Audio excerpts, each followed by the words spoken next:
Many years ago, someone drew this little comic strip. I think it was to illustrate the concept of faith. In the first panel, there's a man standing at the edge of a canyon, sort of looking out and admiring. And then he slips. And in the second panel, he's gone down the cliff face, but he's hung onto a tree branch. And he looks up at heaven and he's saying, "God, save me." And then the next panel shows a little speech bubble coming from heaven.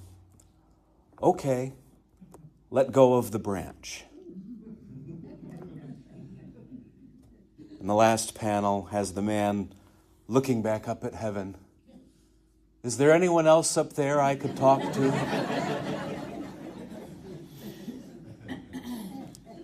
But so often that is how it feels. That is so often how the call of God feels.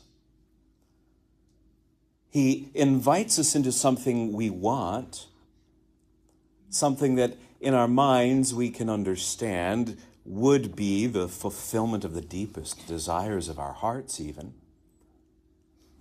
But in order to embrace what God wants to offer, we have to let go of what we're clinging to now. And sometimes, oftentimes, that can feel as foolhardy or as counterintuitive as letting go of a branch when you're dangling over a canyon. But nevertheless, it's the right response.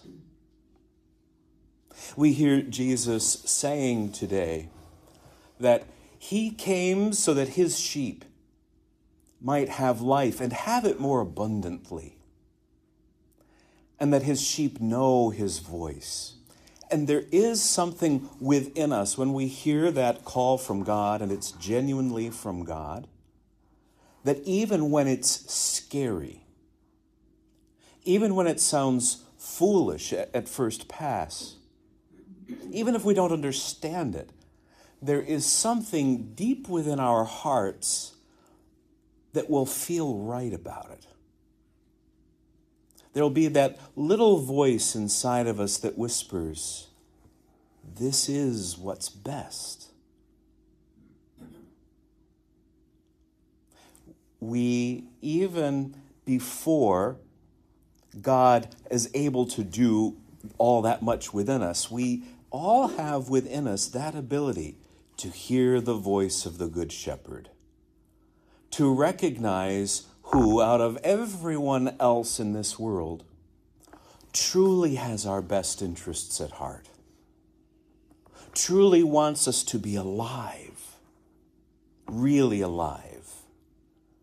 More than, as you often hear me say, standing up and sucking air.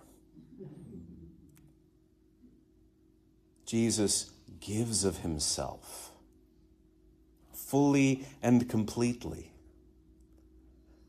And we know when we encounter someone who really is on our side, who really will have our back. We can sense it.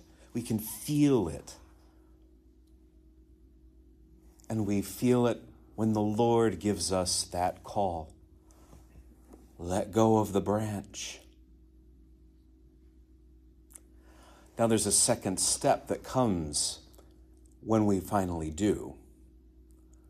When we finally let go of whatever the so-called life was that we were clinging to, and we receive the life of Jesus, we enter into a cycle where we will always be called to let go and embrace, let go and embrace, let go and embrace. Let go of what we have, embrace what God wants to give. We first make that step of letting go of our life as we think it is, and we receive the life of Jesus. And then will come a call even to let go of what we think is our identity. Another comic strip I've seen illustrates this really well. Some of you, I don't know if it's syndicated in the Catskill Daily Mail, but but there's a comic strip that's been around for decades called Rose is Rose.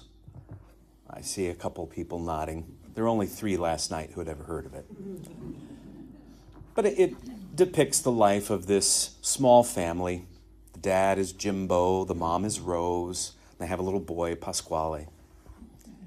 And every so often, you see sort of Rose's fantasies. You know, she's very domestic. She's a very typical housewife, mother sort of a figure. But she will have this fantasy of herself where she's a biker chick. And, you know, she's clad in leather and she's got tattoos and she's riding off into the sunset on her Harley and having these adventures with her husband and all this kind of stuff. Well, one of the scenes is she's going into the school for parent-teacher conferences. And she's struggling a bit with motherhood. She's struggling a bit with having to let go of her dreams of how she thought her life would be, the adventures she wanted to have. And so the artist depicts this as her coming into the school as the biker chick. You know, and I am Rose, I am, you know, this. I'm not just somebody's mother. I'm my own person. I have my own identity. And it shows her kind of going through all the halls of the school and stuff like that until she finally encounters a picture that her son has drawn. And she stands there, and she's struck by it, and she's admiring it.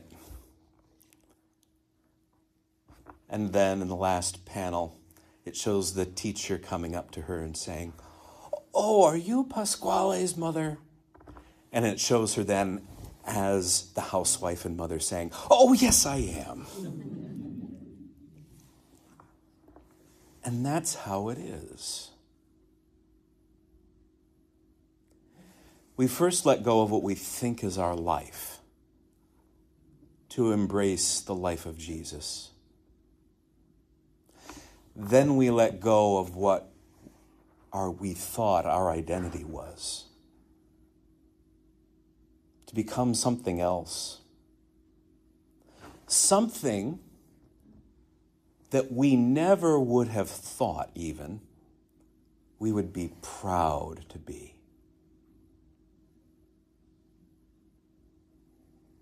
But those of you who are parents, you know what I'm talking about.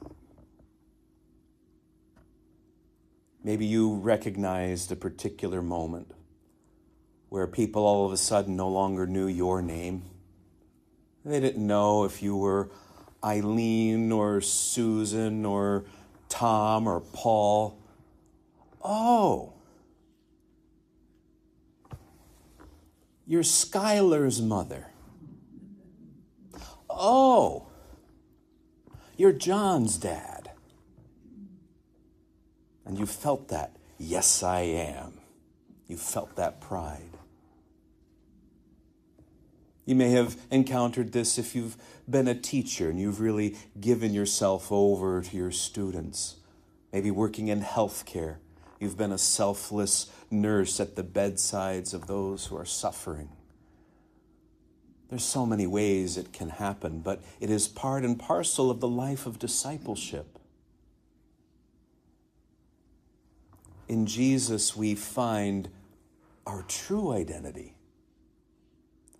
Something we will be eternally proud to be.